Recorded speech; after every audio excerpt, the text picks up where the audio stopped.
It's time, it's time, it's time. It's time, it's time, it's time. Mm. Uh, God, we haven't been on what, 3 weeks? No, we I came thought it on was the just second. two. So it's only two. It's only two because we um Oh, yeah, we because and we then didn't we had come the last round weekend and the table. weekend before that, but we did do the group session Mm-hmm. where we had the people come through, which um Yvette sent us an email. I meant to address that because but I hadn't had a chance to get back to that email. Yvette, if you're watching this at a point, we will get back to you. I apologize. Um, because I know we talked about a lot in the group chat. Um, you know, so but good morning everybody if you're joining us. Good For those of you who are morning. watching, because I don't have it up yet. I am working on getting it up yet. Oh, here we go. Hey, Good let's morning. put him in, assign him to, and we're gonna go to the 3 shot. Boom. Oh, he's in. Hey, Hey, Keith. Mr. Keith Terrell, how you doing today? I'm good. I'm good. Give me 2 seconds. I'm gonna just grab a bottle of water. How y'all All doing? right, pretty good. We'll go Good. back to the 2 shot. We'll bring you in. So we're gonna be hanging out today, as you guys see our special guest. And if you're on following us on our YouTube, on our Facebook, we are doing what it is that we do. So I am going to share this to my own personal page. Ooh. And then Yay. we are going to get back to oh, here he is. See, He's back. I thought he was gonna Back, Yeah. take back, a moment. What's If going we're on, sir? sharing, How you doing? I'm amazing. How are you all? Keith might Blessed. like to say, Hey, how What's you going doing? on, TK? Michael, hey. nice to meet you. Nice to Hi. meet you too. I know. Oh, I thought he said Tamira. Nice to meet you. No, I said TK. Good to see you, Michael. Nice to meet you. Yeah, Yes. I Micah, if need. you ready, you can bring I, the show in, and we can get yeah, we're started. gonna Oh, what we're gonna do first, Keith, is we're just gonna bring the show in. That way we can move straight into everything. So here we go, ladies and gents. What do we do when we do what we do? We do this. Welcome to the Black Filmmakers Lounge. The Black Filmmakers Lounge is for independent filmmakers where novice or professionals come together to gain insight and perspective through education, information, networking, and to discuss industry best practices that will advance the Black independent film community. You're hanging out with your host, Michael Melvin, Tamira TK Henderson, and we got a special guest today, Keith Terrell. Thank you for joining us, everybody. What is up? Hey, Keith, how you doing, man? Amazing. How are you all? We are. I'm good. blessed. Good. There you TK go. Look, reminded me how I knew he blessed was I gonna bring am. you closer. He got There you. we go. I got you. No, Cool. You got got your full head, Keith. Got your full Can head. you do Zoom in? Yeah, Yeah.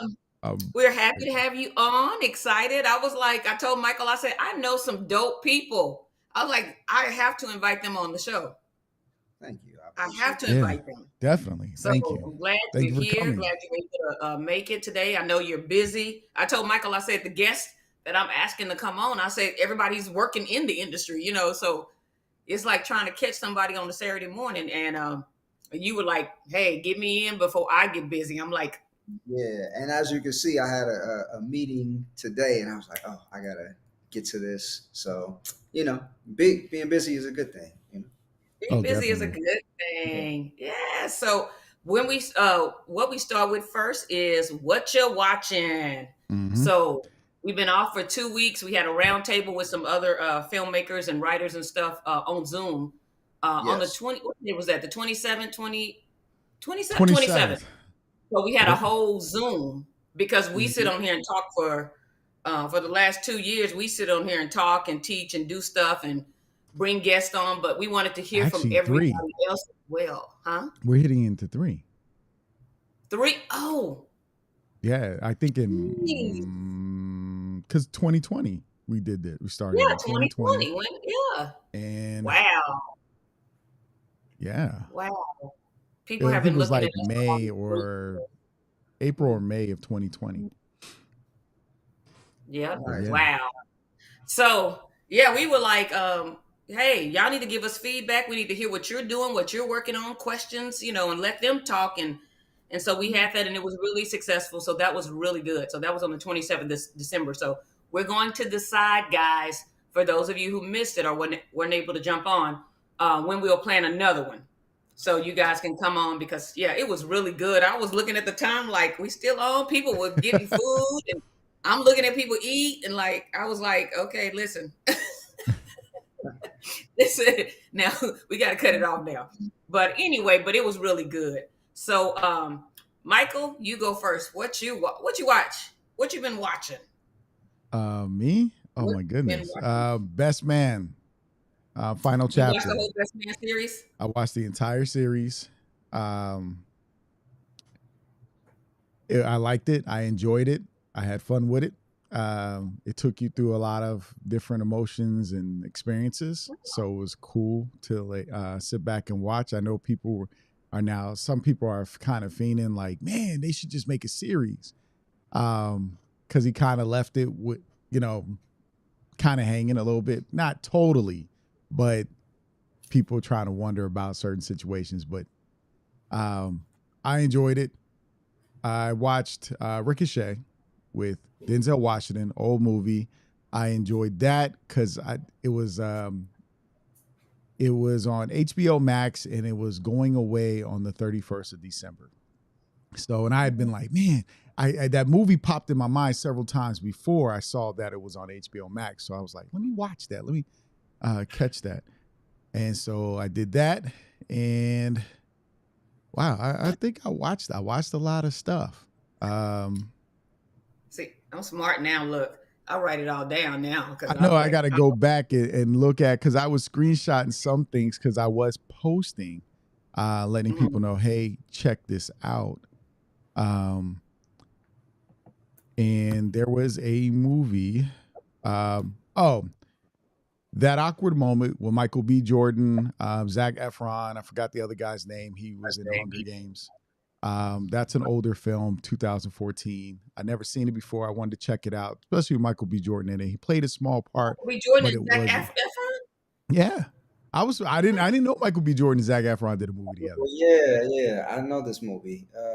They were like dating or something. I saw They that. were best. They were all like college or best friends from growing up, Yeah, and I remember seeing that a while ago. Michael B. Jordan's character was married, going through a divorce, and the other two were like habitual daters. They just couldn't Right. find the right woman, and they made a pact that they will stay single together. No one would get with anybody or fall in love while the others aren't. And it was Mhm. interesting because the pact, of course, those movies they get broken. Um, Great movie. Watched. Got to go to Netflix. Check it out if you haven't seen it. A Knives Out mystery, Glass Onion. I watched Knives Out, the first one. This one was really good. Janelle Okay. Monáe did her thing. Totally enjoyed it. Looking forward to maybe hopefully a third one. Good usage of Janelle Monáe, man. Then TV wise, I watched In the House with LL Cool J because I've been watching Aspire. So my wife was like, I didn't even know we had Aspire. I said, honey, it's on my favorites. I'm like, huh? It's been on the favorites. And of course, tons of Black Christmas movies. My mentor put out several Christmas movies on BT Plus, and yeah, just been checking a lot of stuff out. So I don't want to take up a lot of time because I did get to watch a lot of television. Okay, keep it. Look, keep the list to continue to next week. So you Yeah. have Terrell say, "Good morning, cousin Terrell." I call Good him morning, Cutting. Terrell. National Treasure, Edge of History, The Best Man, Final Chapter, Rocks. Oh, you watch Rocks, Terrell? What did you think? Willow and Glass Onion. What did you think about Rocks? So Oh, I did watch Rocks. Rocks. We watched Rocks, didn't we? Yeah, we watched Rocks We before. watched So Rocks. keep Rocks was a movie I found. It was done in was it England. London, England. England? Yeah. And it was a it was an independent film done in 2019. It won a Mm-hmm. lot of British award, top British awards in 2020. And Mm-hmm. let me tell you, I was like in the movie that I'm in pre-production for, Jade's Heart. That, I mean, I was just like, oh my god, the camera, the way they used it, it was a good movie. When I say the characters, the actors, and they were all young actors. I love when young actors are doing amazing jobs. Right. And Yeah. yeah, it was called Rocks. It was so good. I came on here brag. I'm like, y'all gotta watch Rocks. Y'all gotta watch Rocks. It was Yeah. so good. But yeah, it was some standout acting on there for sure. But did you watch any? What you been watching, Keith? That's a good question. So I was out of the country for like a month in Peru, Oh wow. and a lot. I got actually stuck out there for an extra week, so I've been playing catch up on my own show that I created. So that's been taking the majority of my time, and I'm prepping my next film. I did see, I think the first 2 or 3 episodes of The Best Man. Whatever the last episode I saw was the one where they did ayahuasca on the beach. That might have Okay. been episode 2. I'll tell you what I will be watching is Snowfall, the new season when that comes Okay. Mhm. out, and Top Boy. So other than that, I'm a film. Mostly, I watch films. I did see The Glass Onion, which was very good. Avatar 2, and obviously like Black Panther 2 when that came out. There's actually a really good movie I saw before I left called The Menu. So that was a great film. You know what? Oh, That's the out menu. now, and we That were, is scary to yeah. me. Is it Yeah. scary?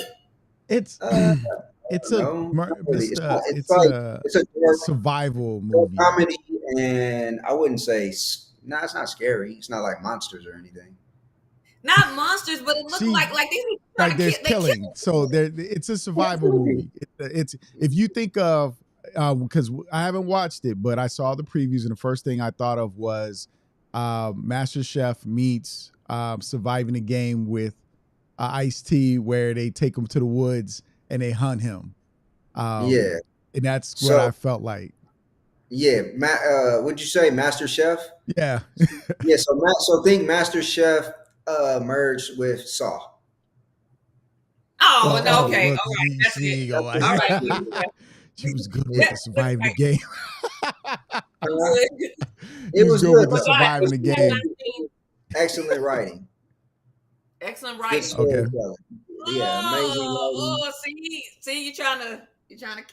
I don't give Um, bad movie recommendations. So if I say a movie's good, it's actually good.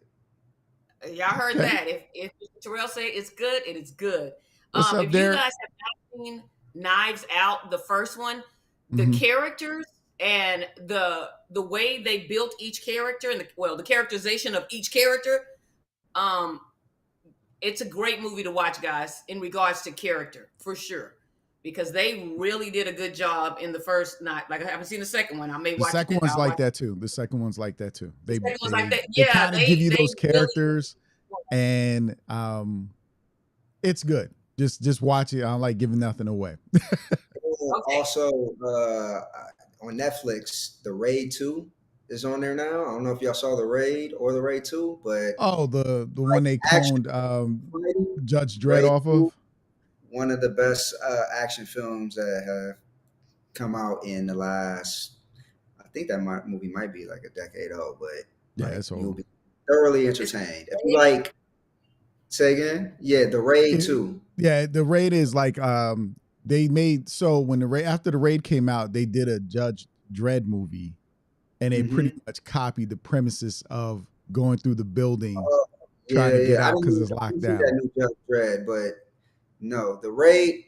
Actually, both of them are worth watching, but I don't think The Raid Part 1 is on Netflix. But if you watch Part 2, definitely gonna be entertained. If you like okay. fighting, yeah. I'm yeah. It depends because it depends. I was literally at the American Black Film Festival and I watched this film. And when I tell y'all, 80 people died in one night in this film. And when I seen the filmmaker, of course I did not know him. I walked up to him and I punched him in his chest. I said, what the? Why did all these people die in one night? And he was like, I'm sorry. What's You can't just be punching people in the chest. That's what Dr. Martin Luther King did to the barber on Coming to America. He punched him in the chest. He said, "Man, you lying. You did not meet the Dr. Martin Luther King." I literally punched him in his chest. And he was like, whoa, wait a minute. I was like, why you let other people die? But who is Job himself's channel? Leonard. Yeah. Oh, Leonard. Hey, Leonard. Hey, Leonard. What's up, man? So I watched Nigerian Prince that was like the Fresh Prince, but it was called Nigerian Prince. But it really, it was really good. It was a Nollywood movie, of course, but it was good about a young man that had to go because he got into a fight at school. They didn't bite too much off the Fresh Prince premise, other than he got into a fight and his mom sent him back to Nigeria and he didn't know he wasn't coming home. But it was actually a good. It was actually a good drama. That was actually a good drama. What was that on? That was on Netflix. Netflix, okay, yeah. And the menu is on HBO Max. For everybody needs to know, the menu is on HBO Max. I'm actually gonna watch that again. It was that good, TK. I don't watch a lot of movies like. Okay. Menu. I'm writing it. Yeah. I watched another movie called Critical Thinking, which was about a true story about a guy and his chess team, inner city chess team from Florida. And the challenges he went through with his dad, it was pretty good. It was pretty good, but they were, it was a true story. And one of them was like in the streets and selling drugs and stuff. And part of his team, like, and so he talked at the end and how he speaks now. And so that was pretty good. They jumped time a little bit, but they still were able to capture some of the heart of the story. Cause that's the one with John Leguizamo, right? Who? John Leguizamo, the Hispanic actor.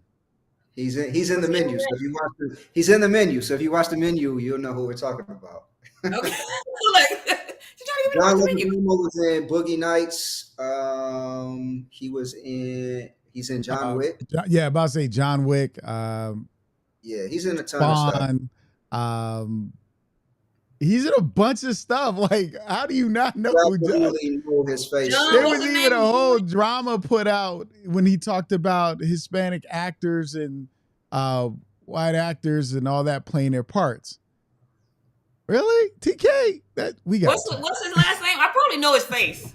You'll know his face. Yeah, he's definitely in the face. You'll know. What's his last name again? Yeah, you have to Google that one. Yeah, you have to Google spelling. John Leguizamo. Spell it out. Sound it out. Good. Leguizamo. Okay, that's close enough. Just actually pull up John Wick and you'll see it right there. I watched this other movie from London called I Used to Be Famous. And it was about a boy from a boy band who made some bad decisions in the boy band. And it really took him down a thing. And he was trying to get back on, trying to find a way to get back in the music industry. And he meets this boy who has autism, who is dope on the drums. So that was really good. And so they end up forming like a little band. But is the audio out? You can't hear us, Derek? Can anybody else hear us? Yeah, because everybody's responding. So I think Derek might be dealing with something. Log out and log back in, Derek. Yeah, or go to the YouTube one, Black Filmmakers Lounge. But what I loved about this, the story with him finding himself and finding his purpose, thinking he just needed to get back, and he found other, of course, purpose in the journey. But the fact that he was running around with an ironing board and his keyboard laying on the ironing board, and it was strapped, and he was walking through and going to different venues trying to get gigs and stuff.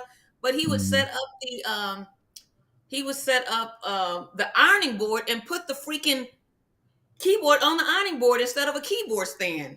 When his keyboard stand broke, I was like, what the heck? That was dope. I was like, oh my goodness. Yeah. I would have never thought about using an ironing board for a keyboard stand. But that was good. I went to see I Want to Dance with Somebody. Mm-hmm. Oh, so what did you think of that? I didn't see that. Okay, so the storylines that they pulled First of out in. all, when you start off with okay, you didn't like No, no, no, you didn't love no, it. You didn't love no, it. no, You didn't no, love no, no, no, It no. doesn't It's sound definitely good. no. It's definitely worth watching. But what they Okay. concentrated on her relationship with Robin, her relationship with Clive, and her music. So they really they touched on other stuff, but they didn't drag us to. And so they jumped time a little fast, but they didn't jump it too much to where, I guess because I know the story too, we know the story, that it didn't feel like they lost the heart. Because when I tried to watch Elvis, let me tell you, I watched the first 30 minutes and I was done. It jumped so fast and so much I couldn't catch the heart of the story. So this one, I was kind of glad they moved a little fast because of the story being sad already, and I knew I was just gonna cry just being in the movie, just in general.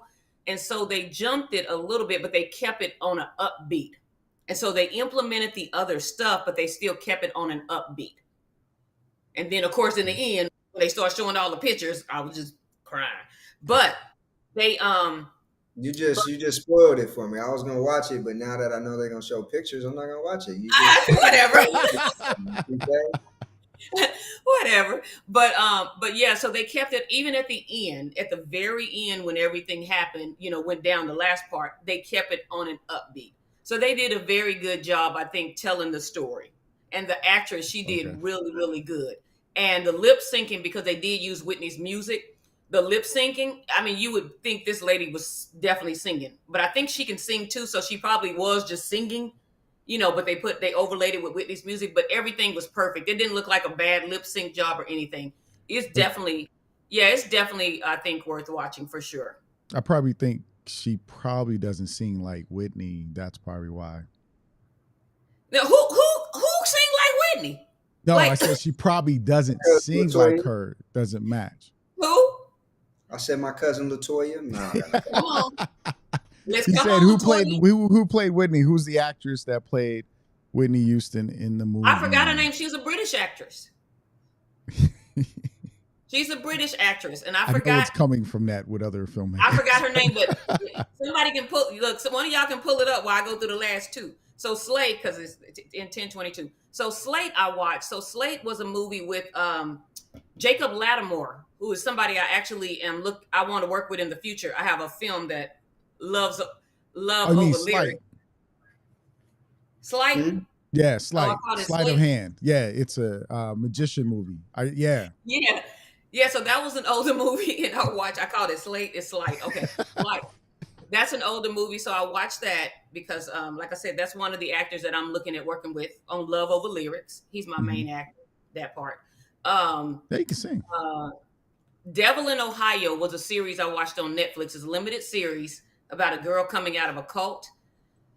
That was really, really good until the very, very ending of the reveal of everything. And they kind of they dropped the ball in a couple of places that could have really been easily fixed with 3 lines of dialogue throughout the series. But it's still worth watching. It was a very good series. I was, I was telling people about that when I was like, this is good. Like, they really did good. And they didn't take you too deep because it was a demonic cult, but they didn't take you too deep into where you couldn't watch, you know what I mean? Like, it was too much.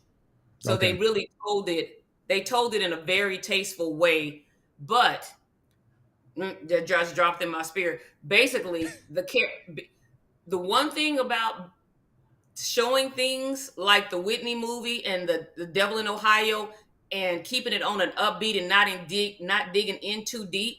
Sometimes, especially when it's a true story, we have to be careful when we're storytelling about those things, because we really have to sometimes take people there to see what people go through and pull them out. Every movie, look, now I'm preaching. Every movie is not PG, and we talk about that all the time, PG or rated G.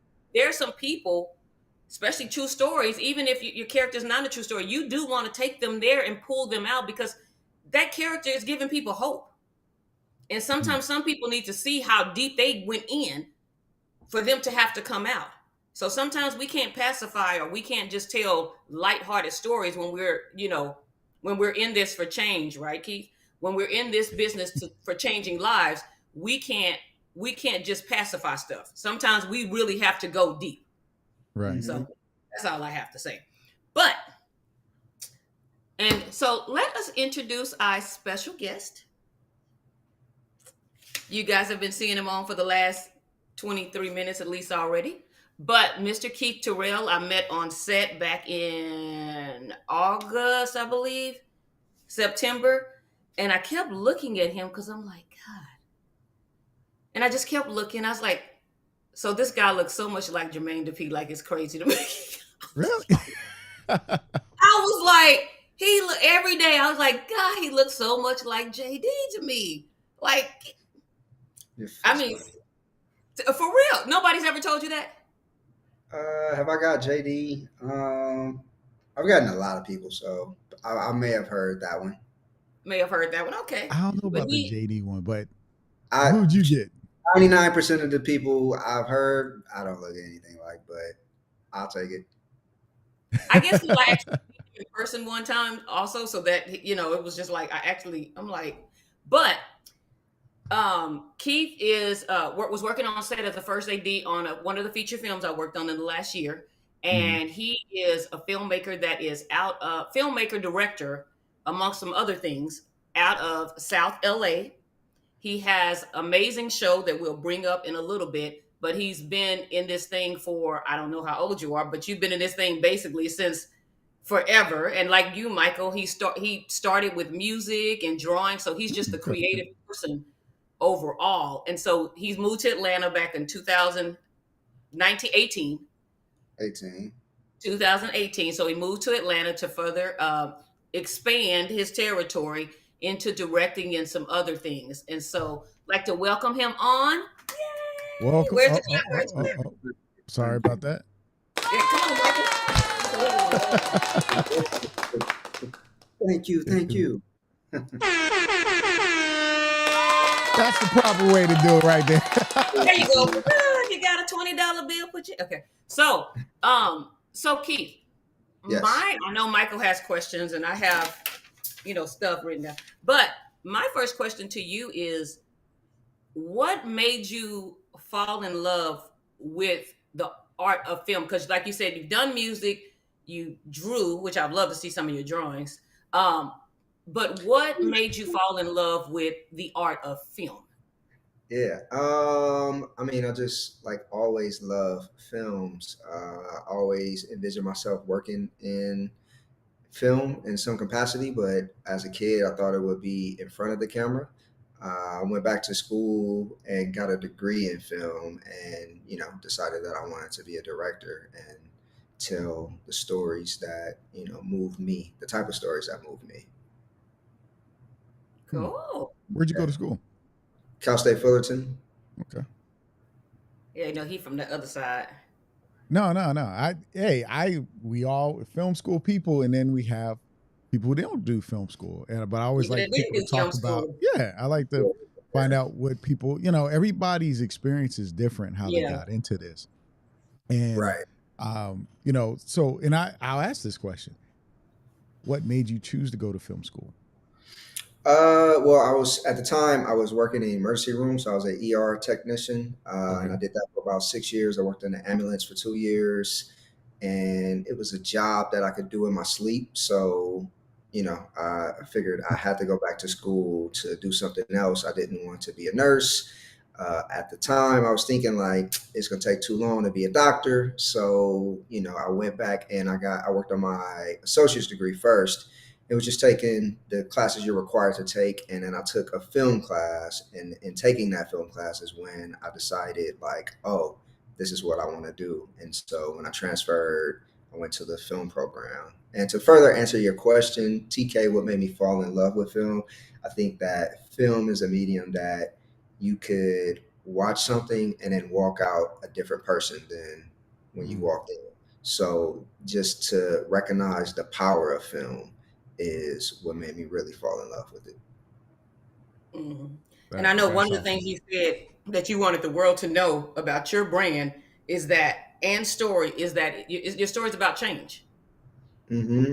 And Mm-hmm. that is what you want your legacy to be in regards to, about change. So when we talk about like the film you directed, the short you directed, Beats, the headphone Beats, Living in Legacy. Hmm. That reflects your personal brand. When we talk about Raincoat, the short film you did, that reflects your personal brand. So everything you're doing is staying on track in regards to your personal brand. Right. That because one thing we always talk about is, of course, we have to be careful with what we put our name on. And sometimes it's like, sometimes we take films and we're like, I probably won't ever talk about this film, but I'm working it. But and Yeah. then there are films that we are so proud that we were a part of because they Right. reflect our personal brand. Yeah, obviously, when you're starting off, you kind of take everything because you're just trying Mhm. to establish yourself. But I've been fortunate enough at this point in my career that I only like work on what I want to work on. So authenticity is important to me. I'm never going to be a part of anything where I'm not going to be completely myself. And that includes the stories that I tell. I'm going to tell the story the way that I want to tell it because nobody has my perspective or my experience. So, yeah, in all of my work, you're going to see me. Well, that's awesome. Yeah, because it's interesting. Some of us as filmmakers were in it, and I always ask people, "Why are you doing this?" Right? Because Hmm. when I do talk to some people, it's the money. They automatically go to the money, and I'm like, "There's not a lot of money into this because you got to do the next thing and the next thing." And Yeah. everybody doesn't strike it big right away, or what is big or success to one person isn't the same to another. Yeah. Um, the power is us as storytellers. Hmm. So, what was your very first project? My very first project, that's difficult to answer. I was doing projects throughout school. I did music before, so like narrow that in. My very first All right, project. like when I say very, like, what was your very first film project? What was your very first film that you said, Uh, I'm gonna I make did a this? short film in college. That was like my first foray into making films. Actually, I did a couple in college. So I just decided I wanted to make a film. In one of my classes, a guy had wrote a play, and I asked him if I could turn it into a film. So that was like the first like film project. It was 12 pages, shot it in one day, just me and my friend, and just learned by doing. My first project post college was a film called Penny for Your Thought, and it Okay, touched on domestic violence and abuse. And so that actually premiered at Indie Night at the Man Chinese Theater, and like crowd loved it, sold out. And we actually like oversold, so they allowed people to come in for my film to stand on the walls and like sit. Wow. mm, So like obviously it was a fire hazard, but they allowed it for that film. So that was my first project post graduating college. okay. Yeah, I Yeah. seen a trailer for that. I was trying to pull it up. Yeah, Penny for Your Thought. I did All see right. the trailer for Just that. holler at me. I would have sent you the link. I was last night, I was looking, I was doing my research and stuff, I was Yeah. digging deeper into Keith, which I had already pulled, knew some stuff, but I don't know where you was digging to find out that I used to draw. Where did I say that before? I feel like I did a good job. Thank you, Keith. Yeah, you seem like you did a good job. Yeah. But so when we talk about change, and I know one of the main projects that you're working on right now, not and I don't want to say main projects, but one of the main things you do right now is your show. Hmm. And that is Young Black and Vegan. And tell us about Young Black and Vegan. So, Young Black and Vegan is a show that I interview different guests on, and we always sit down and we eat a vegan meal. So, on one part, it's just me introducing the best vegan food that I found around the world and just planting seeds that there's something different out there. But the bigger part are the guests that I bring on, and each guest are on their own health and fitness journey, and they also have something valuable for like the audience. So it's not just about nutrition, it's about holistic health. So mental, financial, spiritual, we're going to talk about all of these things, and it's just all going to be set over a good vegan meal. Mm, Yeah. And I had to the pleasure of the honor of being at one of the shows to help him out one day, and I was just like, and it was so good with Lisa Cunningham, and Mm-hmm. so a lot of the it's about, like you said, the brand in your story is about change, and so a lot of these guests, like you said, it's not just we're sitting down having a vegan meal, but they are pouring out and pouring in to the audience these things about change and about themselves and about, up a lot of uplifting stuff. So it's really good, guys. So you definitely should go to YouTube. The channels, the information is running at the bottom, but Young Black and Vegan is Oh yeah. on YouTube. And so I want to anything else you have? Go ahead, Michael. Oh well, because I saw the episode with Tabitha Brown on there, and she Mm-hmm. became very popular. My wife follows her, like Yeah.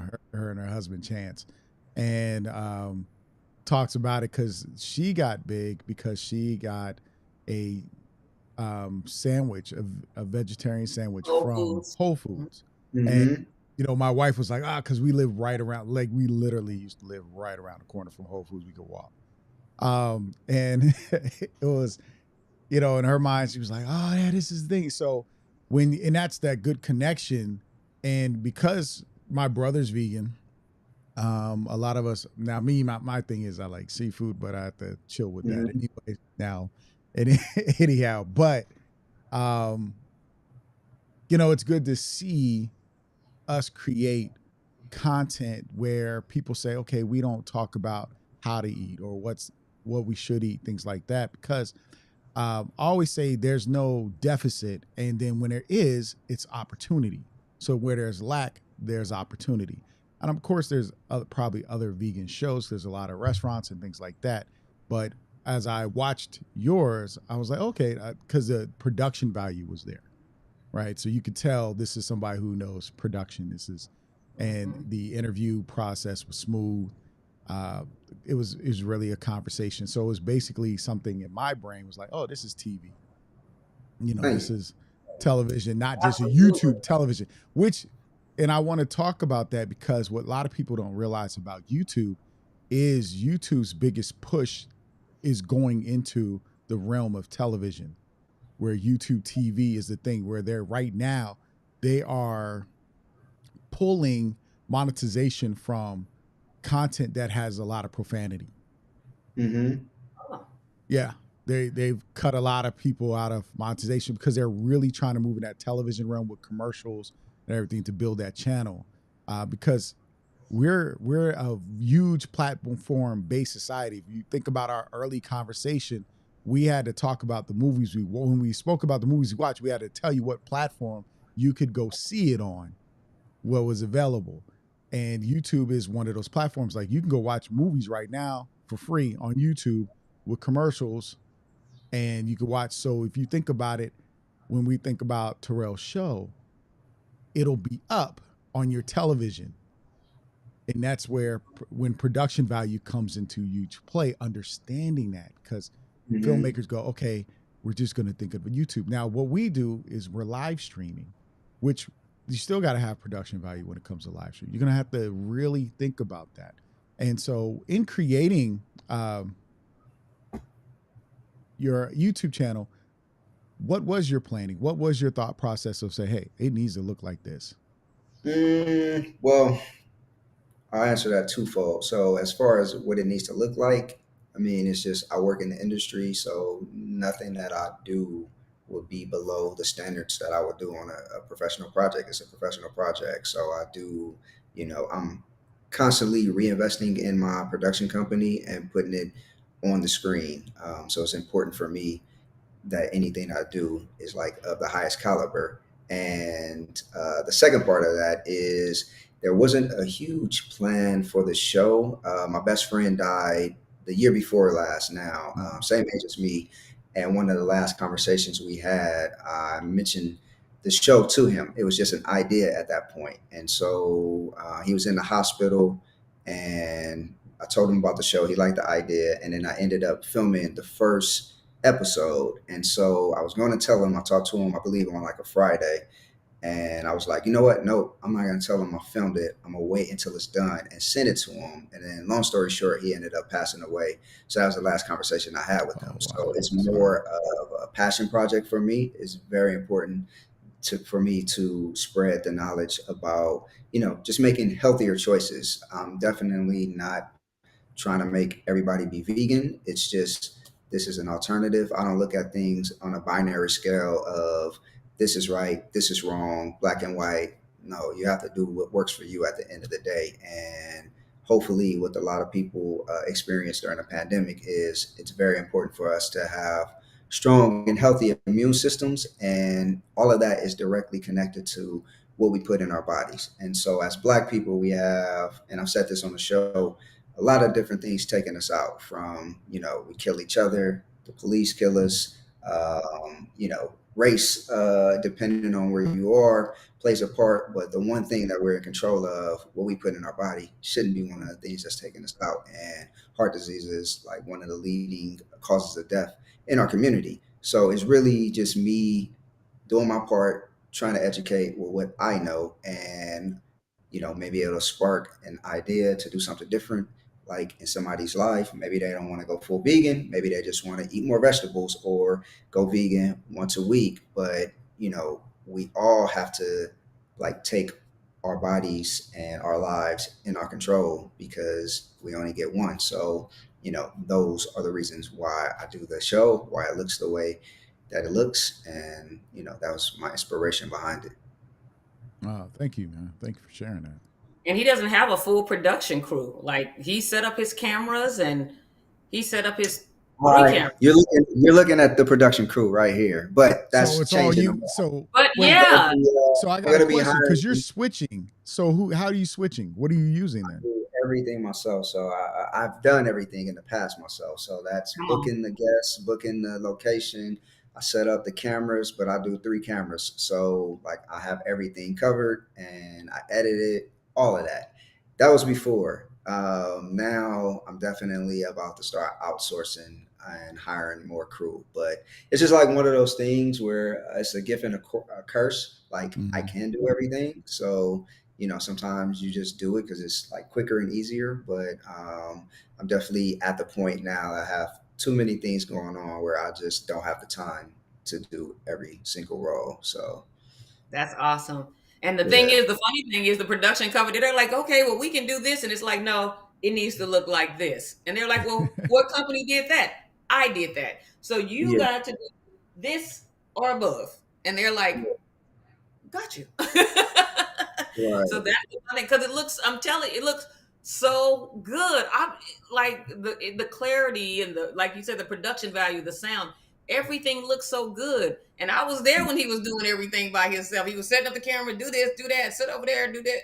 And I'm like, wow. So to see the outcome of it, it was just like, wow, like he is amazing. So he is available for directing. You can find him on his YouTube if you need a director for your movie. But That's just only if you want the best project come possible. on.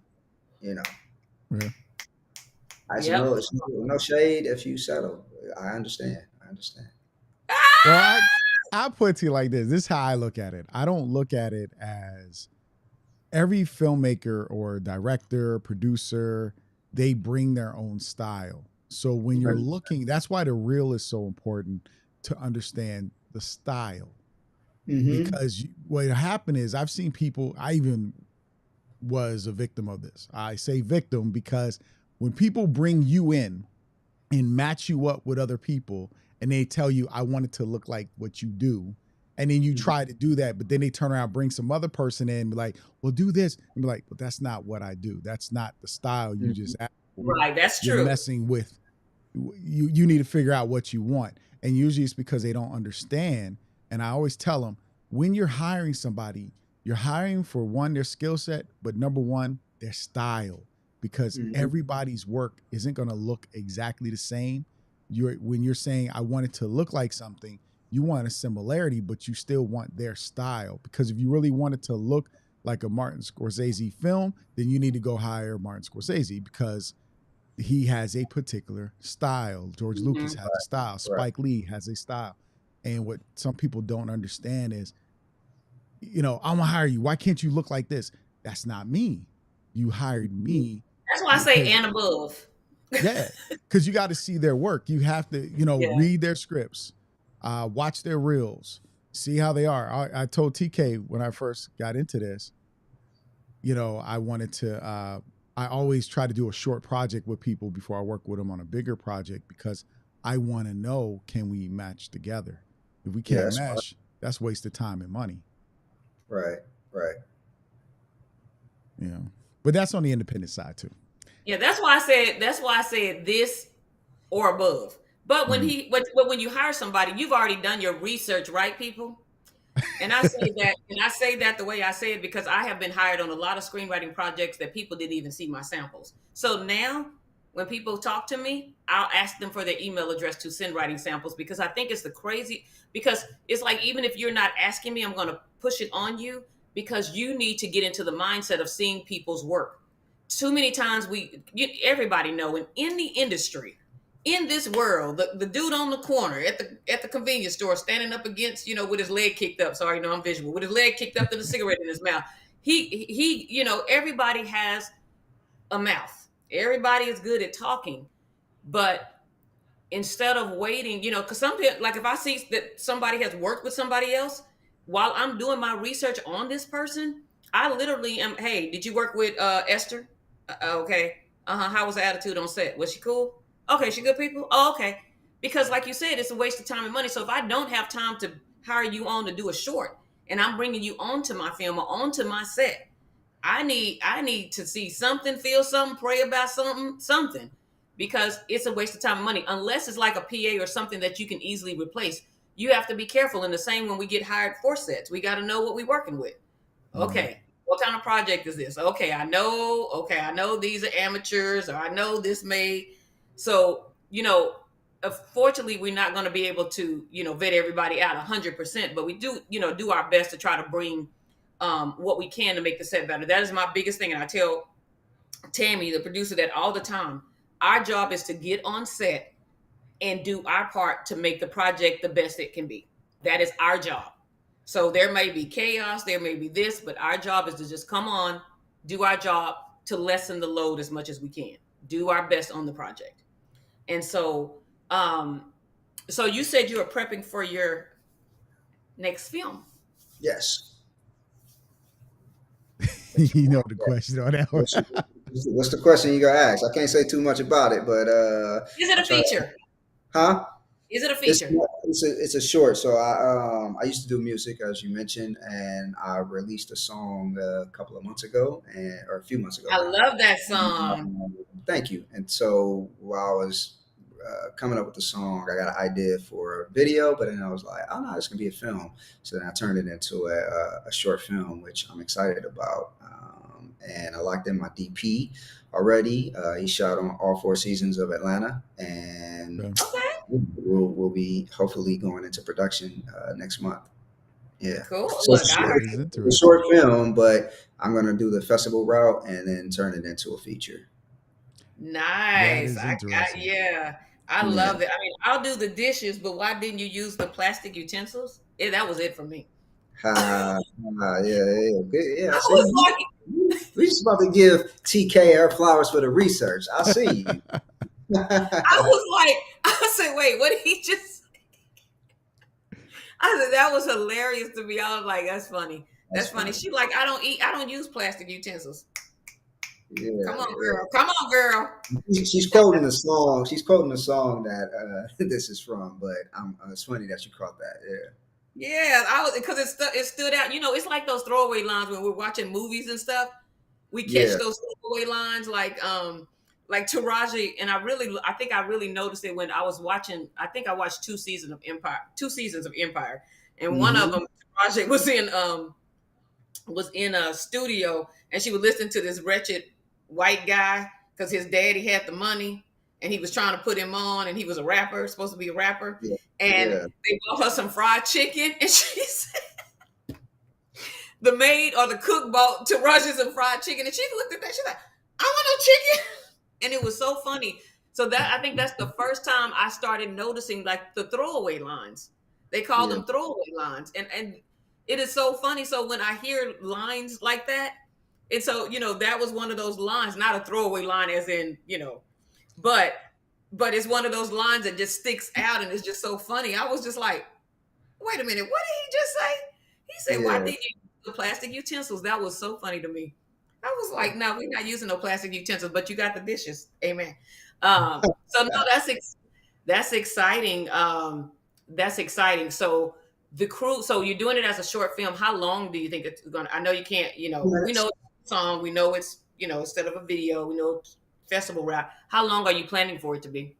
Since it's The going to film, festival, 10 minutes. 10 minutes. Yeah. Yeah. Sweet spot for the short film guys, as we talked about that before. 10, not over 15, because it's easy to program. Working with a film festival myself, I work with the Denton Black Film Festival, and we talk about that timing, because you have Yeah. short films that are 45 minutes. Right. You should. Yeah. Short film that's 45 minutes. I would just say make it a feature. So 10 minutes, 15 max, but it definitely won't be over 15 minutes. Cool. And do you have any more questions, Michael? Um, that's a lot to process right now. But what I was thinking, because I was thinking about is short. I'm trying to remember the one with the gentleman walking, and if the title is trying to come up, because his dad talked to him about Raincoat. There we go. Because you know what? Yeah. All right, so the You're talking about title. my film. I'm listening. I'm like, Yeah, what I'm film talking is about your. this? I So haven't the seen it. title sticks with me because of two reasons. Yeah. My father had a conversation with me as a young man, Mm-hmm. and that the same conversation my grandfather had with him: never go out in the rain without a raincoat. What it meant for me was different than what the story had, because to me, for us, it was a sex talk. Mm-hmm. Yeah, you're right. So that was the whole point, my grandfather, and that was all because my mom said you need to talk to your son about sex. My dad said never go out in the rain without a raincoat. That was it. Yeah. He said, my mom said, "Wait, is that all you just told him?" And he's like, "That's what my dad told me." Yeah. And so it stuck with me. So when I saw the title, I was like, and then I saw the conversation. I was like, okay, it is different, but it still works in so many ways because of the premises and what it's talking about. Right. And what I saw in your style is at that moment of filming, like you did with the beats for HBCUs, was you like using black and white and doing the color. And I can't remember what the movie was with the guy that played Obi-Wan Kenobi, where they were all black and white, and then color started to be introduced as characters were in color, but still everything around them was in black and white. Mm-hmm. And I noticed that was a part of your style at this time. I don't know if it's a continuation, mm-hmm. and that's how you do things. Because when you bring color in, you're bringing in the full. This is, everything's at first black and white because of life, and then you bring the color of that. Color brings out the fact that the character has surpassed or elevated in a manner from that, and that's what you even do with the beats in the commercial. Mm-hmm. You have the colors show, because everything else, we're talking about historical black colleges, we're talking about Beats by Dre, but what really is the most important is you're still selling the product and you're still showing black people in black and white, but you're showing the elevation of the product as it means to us and elevating with the Beats by Dre. So that's part of your style, is what I recognize. Am I correct or am I wrong? What am I getting? Definitely for those projects, it made sense. I always had that idea, even when I first started conceptualizing Raincoat, that I wanted it to be in black and white. And then, I won't give it away, but at the end, like that's how I wanted it to happen. And then with the Beats by Dre thing, similar, it was more of a collaboration with how we wanted the final product to look. I know I wanted to go with black and white, and then in post is when we came up with the idea. Is like, oh, how difficult would it be to just bring those headphones into to color? So, for me, it's definitely case by case, story by story, what the Mhm. project is. I do love black and white images. So even when I'm doing photography, 99.9% of the time, I'm taking a black and white photo. And sometimes people ask me for like the color version. And it's like, depending on who it is, I might send them a better version, but it's like, no, that's not my style. I do black and white. So this is Mm. what my work is. So yeah, definitely case by case, and like interesting connection between those two with the, black and white, and then bringing in the color and what you get from it. I definitely with Raincoat, you know, I had an idea of like, obviously you always have an idea of the story you're telling, but I leave it. It's art, so it's open to the interpretation of the person and what they get from it. So it's interesting to hear that you had those stories with your dad, and he had it with his dad about wear the raincoat, and at the end of the day, it's pretty much the same thing. While they were talking about sex specifically, it's Mhm. still something you use to protect yourself. And Right. so, even within the film, it's a scene where he's walking by, where the women are walking Yeah. by him. So, it's Yep. all these different things and vices, and you just have to have these conversations. It's especially in our community. I can only speak about our community because that's what I know is, the conversation he's having with his son. We're really the only people in America that have to have that conversation, like blacks and minorities, Mhm. that, you know, our kids can't just be kids. Like, you got to have these conversations Yep. that when you go out of that door, it's a chance that you might not come back. And, so that's really the catalyst for me wanting to tell that story. Okay. Hmm. Yeah. Yeah, definitely. So my other question is, who are the filmmakers, directors that inspire you or you saw that push your growth? So many, man. I mean, Scorsese, obviously, Spike Lee. I like Peter Soderbergh, Robert Zemeckis, New School, Ryan Coogler. Like, kid's amazing. Yeah, I draw from a lot of different people. I just like good film. So, sometimes it might be something super old school like 12 Angry Men, or it might be something contemporary like Gravity.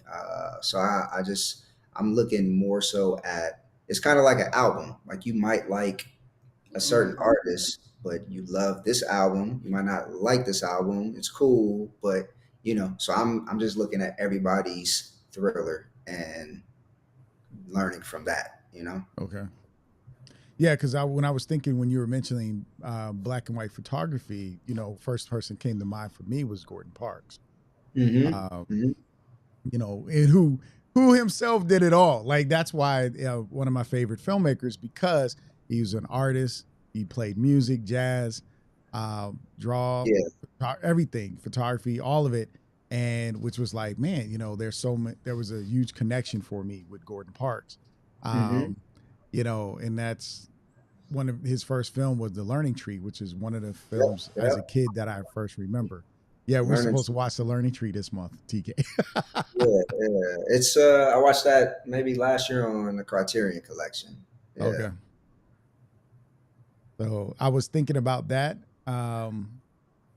when I was looking at your style, but when you mentioned Ryan Coogler, I was thinking about the storytelling that you do because his first short, your short, reminded me of his because the journey is all about the walk and everything you see on the path of the journey of Hmm. society that impacts black men. And you use that but he used it and you used it, but you used it in different ways. Mm-hmm. But the messages were still there, so there Hmm. was a similarity. So I was wondering, but yeah, because I wrote a paper on Kugler too for grad school. Yeah. So He's incredible. yeah, people sleep Yeah. on this guy. I hope they stop because I I don't keep know They're how. still seeing. sleeping Like, on him. with the numbers he's doing, how Yeah, can who's look, asleep?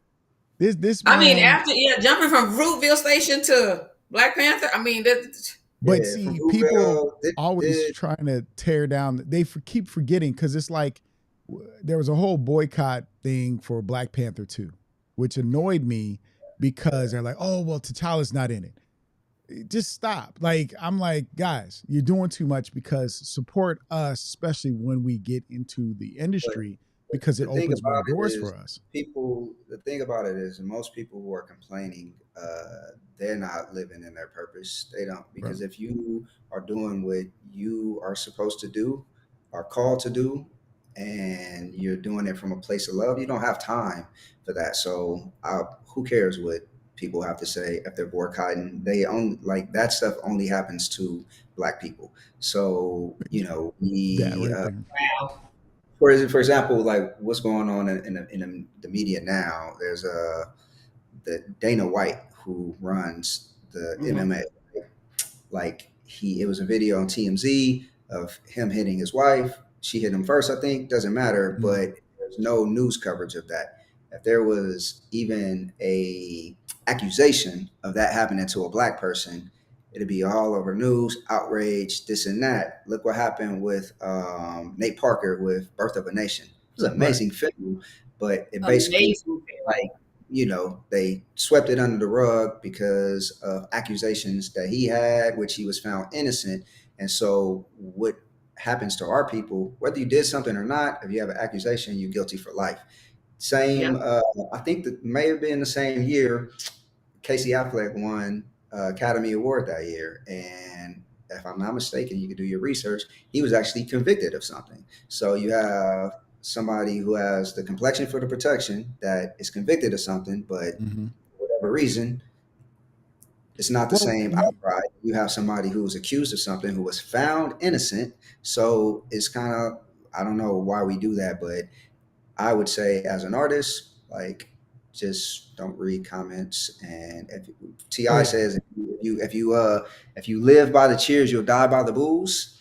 Woo! It doesn't matter if That is a whole you word did right there. If you live by the 100. chips and die by the booze. Yeah, so with our community, it doesn't matter if you've done 100 years of like black excellence. If you do one thing that somebody disagrees with, then we try to cancel your legacy and this and that. So who cares what people think about Ryan Coogler's work? It's amazing. The Well, numbers it's speak. not even the worst part is people when they were talking about Black Panther 2, they didn't mention Ryan Coogler. They keep their only focus is always Marvel Disney. Oh, it's Marvel Yeah, Disney. They yeah, forget who's behind the scenes in the team because he has a huge black minority team on those projects. yeah. And what we fail to understand, and I tried to, because the first thing I saw was on one of the black film groups was, Doctor Strange did better than Black Panther. And I said, Yeah. wait a second, think about this for a second.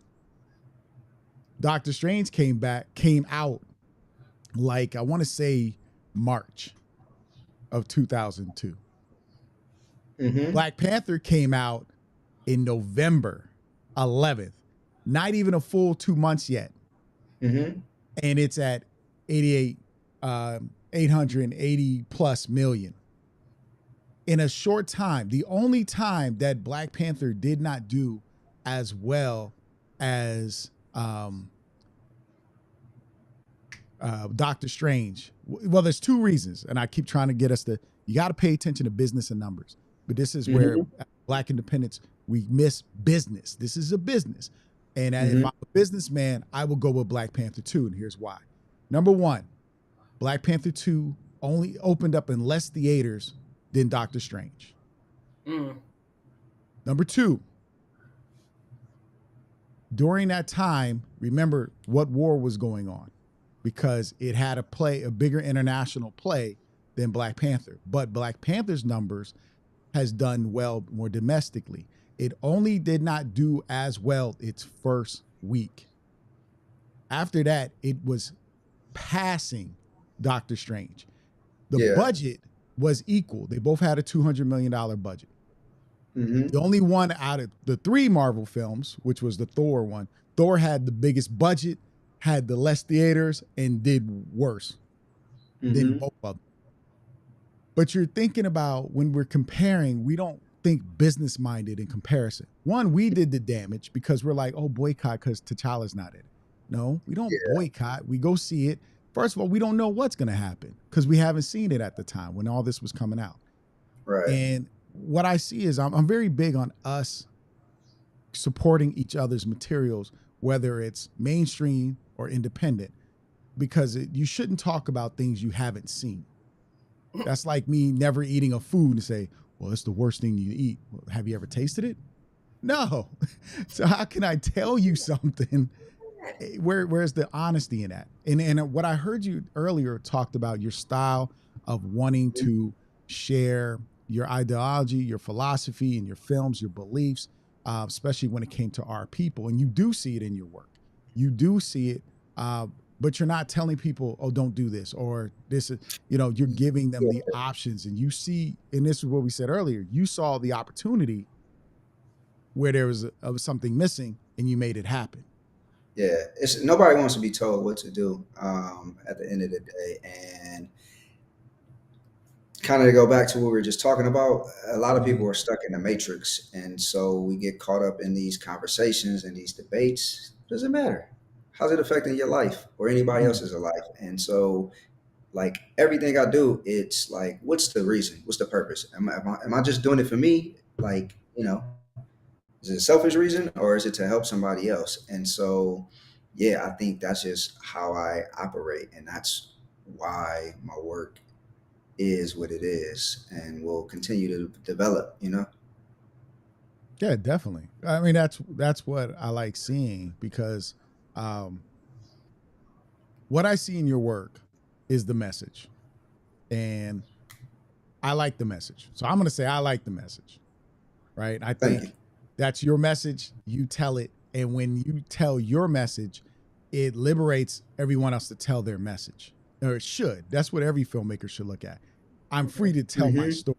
I'm free to share Right. my ideology without tearing anyone down. You Right. know, and because there's always, I think our problem is we feel we're in competition, so we're quick to tear each other down. We're scared. That's a fear factor, Hmm. but that's also Hmm. a lot of things to me is the effects of colonization, the effects of Hmm. slavery. I say pretty much everything I see is post-traumatic slave disorder, and a lot of people don't want to admit it. But the way we even think, I mean, even how, this is for me, like when I do my films, and I want how we as black men or black women look at each other when it comes to marriage and relationships and all that comes from colonization, because when we look at other cultures, they don't do that because they don't lack a culture, and they don't lack a traditional infrastructure as black Americans do. I Mhm. frown on black Americans when the first thing they say is, oh, they keep getting these British actors. I'm like, well, could they be getting some really good actors? Because for a minute, none of y'all knew Idris Elba was from Hmm. England. Like y'all were stuck. Like, oh, he's good. You thought his man was from New York, or he definitely wasn't from Baltimore. He didn't have a Baltimore accent, but you thought he was from here until you Yeah. found out differently. And I say it's a lot of work to get rid of an accent to create. Hmm. And I say I don't worry about where an actor's from. I worry about the fact that they can act. Hmm. And some people are really good. Some people are natural. I think even if you're natural, you should study it. You know. Uh, Can you say the so N that's word on one here, thing. TK? Huh? Michael's a teacher, so you have to ask him. And I I try to don't. Am I keep allowed? it. Am I, I am I try allowed to to say keep the it N word one clean. I time? try to keep it clean. Yeah, I yeah. try to I keep it just want clean. to quote Kanye where he said, "Nigga, if you can do it better than me, then you do it." So that's my thing. Instead of complaining, every single person can. If it's something different you want to see, then make something different. Otherwise, be quiet That's because me. it's like That part. criticizing just to be criticizing is not doing anything. You're just like trying to be heard, where you can take that same energy and create something. It That's So what. is. I can never like if somebody's doing something, whether I like it or not, guess what? They got it done. Mm, It's a lot to say for that, you know. And what you were just talking about, it's all programming, man. We've been taught to complain that, like, whether it's a British actor or an American actor, people are going to find something to complain about. So, you know, as artists, you just got to be true to yourself. What is the story that you want to tell? Make it as good as you can. There's a quote that I live by. It says, "Be tough because your audience will be tougher." So we have to do the due diligence to make sure that whatever we are creating is as good as it can be, and then put it out. But then just focus on making the next thing. Don't really get into the whole like people blowing you up like it was amazing or it was trash. Right. You have the ability to look at your work and say, what can I do better? And then have people that you trust around you that will tell you, like, yeah, but don't listen to anybody who hasn't accomplished something that you want to accomplish or done more than you. Like, if it's somebody who has not ever made a film in their life, don't listen to them for advice on how to make your film better. If it's a filmmaker that you respect or a writer that you respect, then listen to them. They might give you some good feedback, but guess what? You can take that and not use any of it, because just all you're doing is competing with yourself at the end of the day. So how can I make my next project better? What did I learn from this project? Absolutely. All of the That's where criticism and all of that is just noise at the end of the day from, I would venture to say, 99% of people who are not walking in their purpose and don't know who they are. So they have the time to do that. Absolutely. They Yep. have the time to do that because of the rest of us, we're too freaking busy. My last question for you is, what has been the highlight of your career yet this far? The highlight of my career, that's tough. I'll say with the success of Young Black and Vegan, because that is a passion project and something that's super important to me. And like, started off by saying that I was out of the country, and the amount of growth that I've seen, like in the 2 3 weeks while I was gone, have been tremendous and really catapulted the show. So I'm excited to, you know, get these new interviews shot and see where we can take the show. Definitely will be on some network soon, and just stay tuned. Yeah. Yay! You got it, Michael. Perfect. Yeah, That's I'm spam. getting it. I Okay. see these ridiculous people want to pop Yeah, up, we got but some that's the only spam. thing about YouTube, man. You don't deal with that on Facebook. You just deal with it on YouTube. All these Yeah, but that's the first scammers. time I think we got spam. Hey, Marche, The third time actually. Marshall I just Labor caught the of other one. the So, what with was your? Hmm? Detroit. I was just shouting out Oh, yeah, Marshall, Marshall. Detroit, Yeah, how you Detroit doing? Black Film Festival, and what's the other one she does? I forgot. It's two of them. Um, Trent ooh, it's the Marshall Trinity. tells the other film festival with no I think it was the Detroit Black Film Trinity Film Festival. Festival. Tone stepped in. Jacqueline Michelle, hello, welcome. Okay, so my question is, what was your most International Film Festival. challenging film moment? My most challenging film moment. Whew, it's a lot. I would say working on a commercial in Big Sur, California, and our coordinator refused to come to set. Uh, and we had base camp at the bottom of a mountain and shooting at the top of the mountain. Walkie talkies didn't work. That was pretty challenging to just figure that out Wow. physically, safety wise, and all of that. But I mean, so many. I try. I don't really focus on that stuff. You know, we all have our on-set nightmare stories. But the beautiful thing about this industry is we get to choose who we work with most of the time. So, you know, most of the people we are fortunate enough to work with are on the same frequency and positive. Every now and then you'll get one or two, you know, and the great thing is, like, after the project's done, you can move on and possibly never see these people again. So yeah. I I be always thinking, I always ask that because I always want to know what you learned from it and what you gained on insight. Mm-hmm. Because it's those challenging moments help us grow, right? And 100%. it changes our like it changes how we operate in a sense. Like, okay, like one of my challenging moments was somebody forgot the boom mic. You know, Mm, like, and I was like, mm, what? You know, it was like, how'd you forget it? Oh, I left it on, and we yeah, drove an yeah, hour to get where we were going. Get what I'm saying? And yeah. from that moment on, I had the checklist.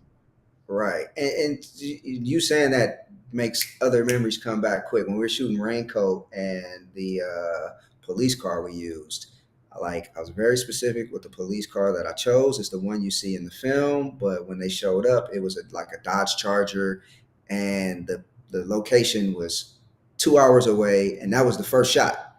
Mm-hmm. So very first shot up, they brought the wrong police car.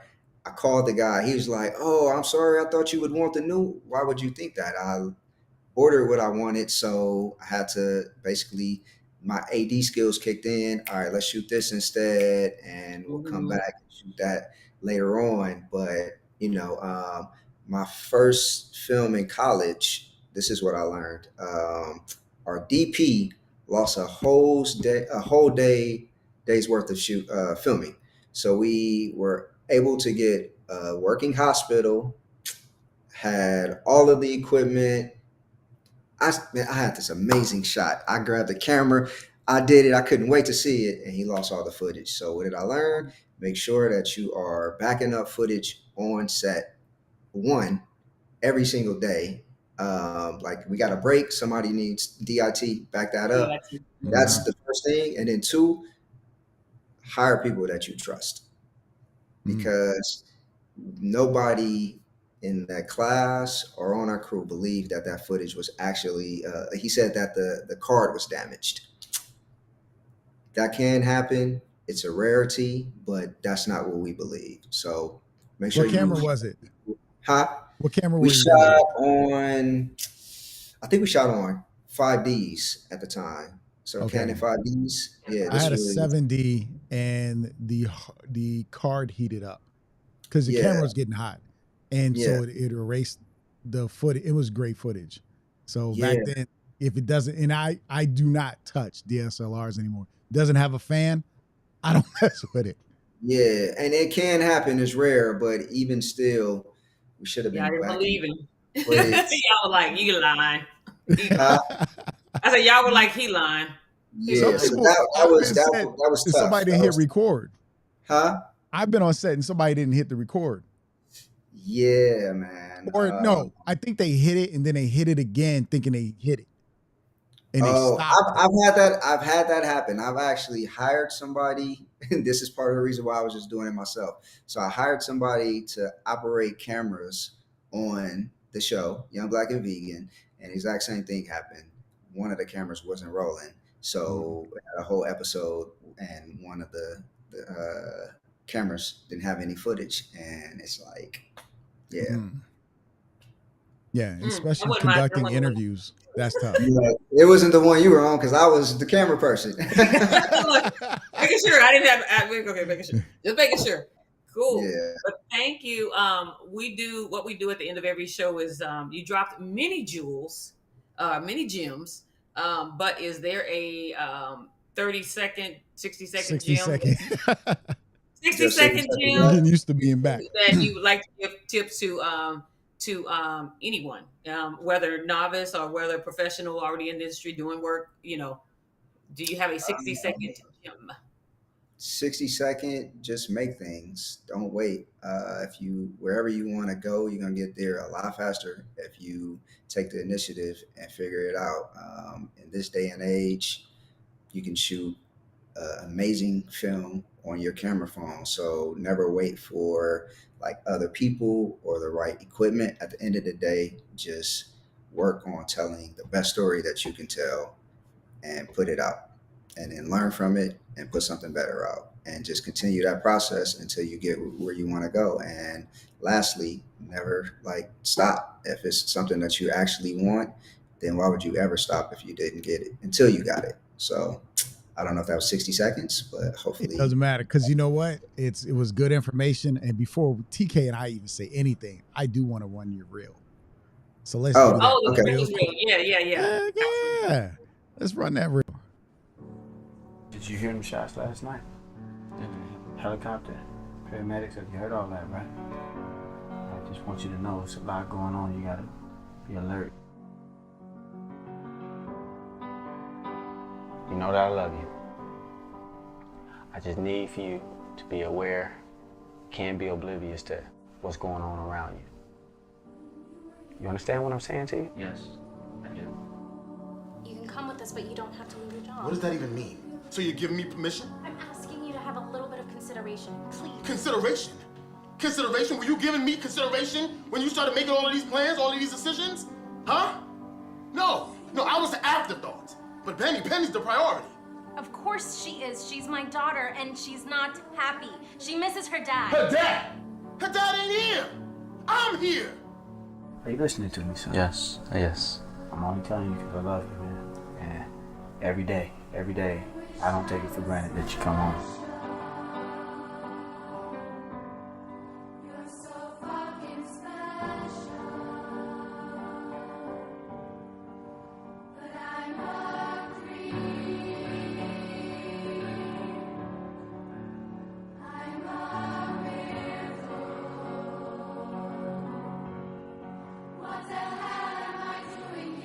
Hello? What?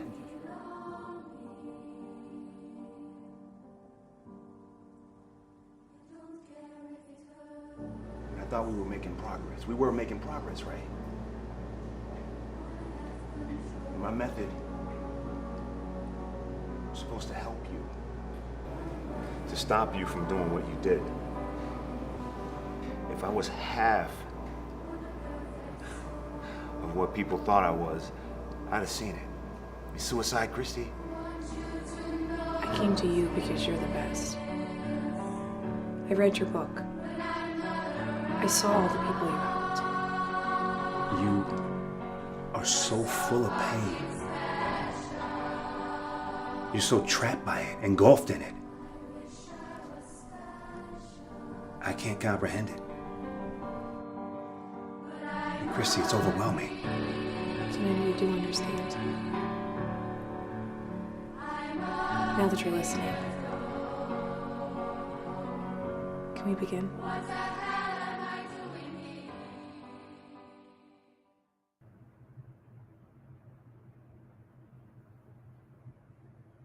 There you go. And there's the Young Black and Vegan YouTube channel. So go check it out. Yay! Thank you. There you Thank go. you, Alicia. Hey, Tony. Yes, we're back. We just have to, you have to go back and listen. It's a great show. Audrey, hello. My 60-second gym. I gotta get in the we still on the Young Black and Vegan page. Oh, there we go.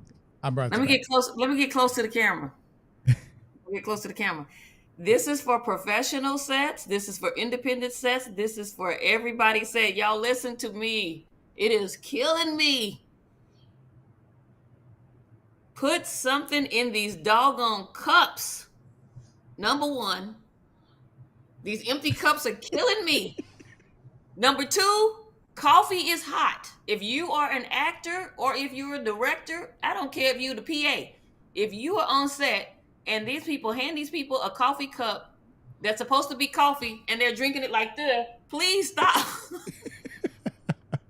That's Unless my it's gym. iced coffee. I was watching everything I watch. I swear, everything I watch, I'm watching the styrofoam cups, and they're like, "Thank you for the coffee." But it And can I'm be like, nice coffee. And the cup is light. Like put hot water, anything. Please put something in these cups. Please put something in these cups, and please remind people that it's hot that they're drinking. So you're sipping. You're not just turning the cup up. That's all. That's it. Actually, I was watching Devil in Ohio on Netflix, and she was like, "Thank you for the coffee." And it was nothing in the blow cup. it. Then he got. And they don't just like sip it. I don't know, but I just be like this. It's coffee. So anyway, that's the 60-second gem I have for today. All right, my 60-second gem. Well, real quick, make sure you're following the Black Filmmakers Lounge on YouTube.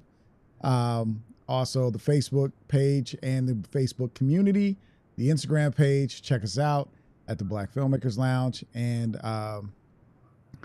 we posted a company that provides props.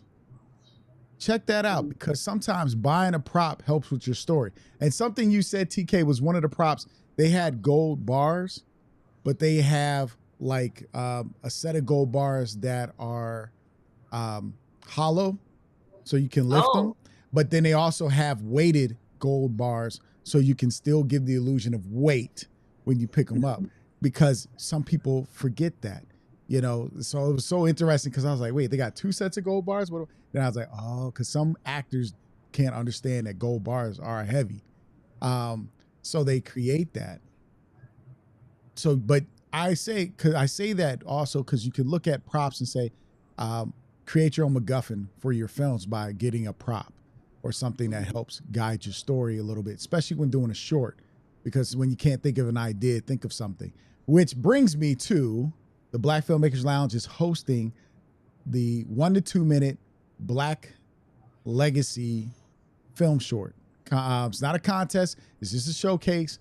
What we're saying is write and shoot a 1 to 2 minute short on your idea of Black legacy.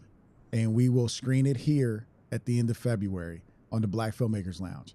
So let us know if you need help. TK can help you start with the script a little bit. Right? Did I get that right? Oh, yeah, you know, always think of stuff. It's that time. And the reason we did that, that's a challenge we wanted to put out there to get people filming in 2023, because we do know that people are stuck sometimes and they don't have any guide or they don't know where to start. If you go back, look at some of the episodes, we did start breaking down the script. We broke down plot. And your TK helped me. You said it. What did you train? You did a training on. we did how to write a scene. Yeah, we did a scene, and we also did some plot points. We outlined. We did an outline, a beat sheet outlining the plot beat points sheet of a and plot script. points. And you can still do that with shorts. And we challenge you because some people haven't even made a film or a short. And I always tell people, if you really want to start with a short film. Because if you can't hold people's attention for a minute or two, that's usually a scene. And a scene, if you really think, what we sometimes say is, in a movie is made up of a bunch of short films, because you could really take a scene out of it and have all the conflict and resolute happen within that one scene. And it still moves the story. So test that out, and then you'll learn, and then you make your next one 5 minutes, 10, 15. But if you can get to 15 and 20, you can make a feature. You should be able to. So we just challenge you and pushing you guys.